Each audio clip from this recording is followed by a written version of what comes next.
बिस्मिल्लाहिर्रहमानिर्रहीम। तमाम तारीफ़ें अल्लाह के लिए, दुरूद और सलाम मोहम्मद वाले मोहम्मद की ज़ात पर। अस्सलाम वालेकुम नाज़रीन, मैं हूँ एस्ट्रोफार्मिस्ट सैयद अली ज़ैदी। नाज़रीन, मैं एक बहुत ही आज अहम मौजू पर आपसे डिस्कस करने लगा हूँ। मुझे बहुत से सवालात भेजे जाते हैं कि ना हमने फ़लाँ वजीफ़ा किया तो हमें कामयाबी के बजाय उलट हो गया। तो नाज़रीन, जब कोई इंसान कोई किसी भी किस्म की पढ़ाई करता है तो उसके उलट असरात क्यों शुरू हो जाते हैं, क्या ऐसी वजूहत होती हैं? तो नाज़रीन, आज ये हम इसको डिस्कस करेंगे। इसको रजत कहा जाता है। रजत का मतलब होता है उल्टा। नाज़रीन, होता ऐसे है कि बहुत से लोग टीवी, यूट्यूब, फेसबुक और किसी भी किताब से देखकर कोई भी वजीफ़ा या अमल शुरू कर देते हैं, तो उसमें उल्टा फ़ायदा होने के बजाय नुकसान होना शुरू हो जाता है, मोहब्बत होने के बजाय नफ़रत होनी शुरू हो जाती है, तरक्की के बजाय तंज़ली शुरू हो जाती है और कामयाबी के बजाय नाकामी शुरू हो जाती है, यानी कि उसके उलट असरात शुरू हो जाते हैं। होता ये है कि जो भी ये यूट्यूब, फेसबुक या किसी भी किताब से लोग देखकर जो भी अमल या वजीफ़ा करते हैं, इसमें उस्ताद कामिल का कोई अमल दखल नहीं होता। यानी कि जब भी कोई वजीफ़ा करें तो उससे सबसे पहले बात यह है कि उस्ताद कामिल की इजाज़त होनी चाहिए। नाज़रीन, उस्ताद कामिल का मतलब ये होता है कि वो कामिल उस्ताद जो काम वो आपसे करवा रहा है वो पहले खुद भी कर चुका हो। यानी कि जैसे कि वो आपसे बिस्मिल्लाहिर्रहमानिर्रहीम का अमल करवा रहा है, अगर वो खुद उसका आमिल ना हो तो आपका भी उससे काम नहीं होगा और उसके उलट असरात भी शुरू हो जाएंगे। यानी कि ऐसे ही किसी भी बंदे से कुछ भी अल्फाज सुने या कुछ भी आयत या कुछ वो आपको वजीफ़ा बताए और आप शुरू कर दें, तो अगर वो उसने ना किया होगा तो आप पर भी उसके उलट असरात पड़ेंगे। उस्ताद कामिल का पीछे होना किसी भी वजीफ़े या किसी भी अमल के लिए बहुत ज़्यादा ज़रूरी है। उस्ताद की इजाज़त के बगैर कोई भी अमल हरगिज़ शुरू ना करें। इसमें बहुत सारी चीज़ें होती हैं कि जैसे वक्त की पाबंदी होती है, जलाली जमाली परहेज़ होते हैं, लिबास का पाक होना, वक्त की पाबंदी करना, जगह का पाक होना। ये वो चीज़ें होती हैं कि जो उस्ताद आपको बताता है कि आपने क्या चीज़ खानी है, क्या नहीं खानी, आपने इस वक्त में कौन सा काम करना है, कौन सा नहीं करना। तो नाजरीन, बाज़ औक़ात ऐसा होता है कि 41 दिन का अमल है, वो इंसान उस अमल को पूरा नहीं कर पाता, यानी कि कोई अचानक फौतगी हो जाती है या तबीयत ख़राब ऐसी हो जाती है कि वो वज़ू अपना नहीं रख सकता और उसको वो पूरा नहीं कर सकता। तो होता क्या है, तो इसमें रजत हो जाती है। अगर उस्ताद कामिल नहीं है, अगर आपने 41 दिन मुकम्मल नहीं किए तो भी उलट हो जाता है।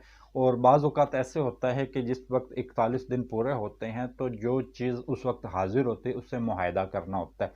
अगर उस वक्त आप 41वें दिन या किसी भी दिन खौफजदा हो जाएं तो आपका अमल ख़राब हो गया और वो चीज़ आप पर हावी हो जाएगी। और बाज़ मैंने ऐसे लोगों में देखा है कि वो दीवाने हो जाते हैं, हवास बाख्ता फिरते हैं और यानी कि उनकी ज़िंदगी ही बदल बदल जाती है और उनके जिस्म में गर्मी पैदा हो जाती है। और बहुत से मैंने ऐसे केसेस देखे हैं जिसमें लिबास के बगैर लोग फिरना शुरू हो जाते हैं, यानी कि उनके जिस्म में इतनी गर्मी शुरू हो जाती है। 20 साल के पहले मैंने एक ऐसा ही वाक़या अपनी आंखों से मैंने मुशाहिदा किया। एक ऐसा केस था, एक पीर साहब थे जो कि खुद को ना बहुत बड़ा आमिल और करामात वाला ज़ाहिर करते थे। वो कहते थे कि उनके अंदर कोई जिन या कोई मोक्कल हाजिर होता है, तो और वो आके बातें बताता है, तो लोग उससे अपनी बातें पूछते थे और उनसे नंबर मांगते थे कि इनामी नंबर क्या लगेगा, और वो बहुत ज़्यादा पैसे लेकर उस उनको वो इनामी नंबर बताता था। और वो इनामी नंबर लगना या ना लगना वो एक अलग बात है, लेकिन वो एक अलग से उसने अपना एक सेटअप चलाया हुआ था। तो जिस वक्त मैंने उसके हाथों को देखा तो उसके हाथ पर दिमाग की डिस्टर्ब भी थी, और जिस वक्त मैंने उसको देखा तो मैंने उसको बताया कि मैंने कहा जिस वक्त आप 41 दिन पूरे हुए तो जब आपने मुआहिदा करना था तो आप डर गए, आप खौफजदा हो गए, जिसकी वजह से ये आप पर असरात जो हैं वो चीज़ आप पर वारिद हो चुकी है और इसलिए आप हवास बाख्ता रहते हैं। ये कोई मोक्कल या कोई जिन आप पर हाजिर नहीं होता, ये उस खौफ का नतीजा है जो आपकी कैफियत यानी कि डर की कैफियत की वजह से आप पर पैदा हुआ। नाज़रीन, बाज़ औक़ात ऐसा होता है कि जिसको हम हिसार भी कहते हैं, यानी कि जिस वक्त कोई भी पढ़ाई की जाती है तो अपने इर्द गिर्द एक दायरा नुमा निशान लगाया जाता है, उसके अंदर बैठकर पढ़ाई की जाती है। और बाज़ औक़ात ऐसा होता है कि वो दायरा सही से नहीं लग पाता, तो यानी कि वो उसको हम एक उर्दू या पंजाबी ज़बान में कील कहते हैं कि हिसार बांध देना। तो वो हिसार सही से नहीं होता, जिसकी वजह से बहुत से लोगों के दिमाग उलट जाया करते हैं। اور یا الفاظوں جس وقت وہ اس دائرے کے اندر ہوتا ہے، تو جس وقت کوئی چیز حاضر ہوتی ہے تو اس وقت وہ اٹھ کر بھاگنے کی کوشش کرتا ہے، یہ بھی ایک بہت بڑی غلطی ہوتی ہے۔ لیکن بہرحال ناظرین، مختصر بات یہ کہ آپ کسی بھی قسم کی کوئی بھی پڑھائی یا کوئی بھی وظیفہ یا کچھ بھی آپ پڑھنا چاہتے ہیں تو وہ بغیر کسی استاد کی اجازت کے ہرگز نہ پڑھیں۔ تو جیسا کہ میں آپ کو بتا چکا ہوں کہ بہت سے ایسے کیسز دیکھیں جنہوں نے ترقی کے لیے پڑھا تو الٹا ان کا کام خراب ہو گیا، اور محبت کے لیے پڑھا تو نفرت ہوگی۔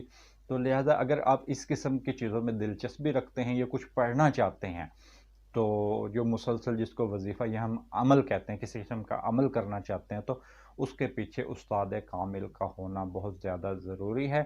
اگر آپ کو کوئی بات سمجھ نہ آئے تو سکرین پر میرا واٹس ایپ نمبر چل رہا ہے، اس کے ساتھ مجھے اجازت دیجیے۔ اللہ حافظ۔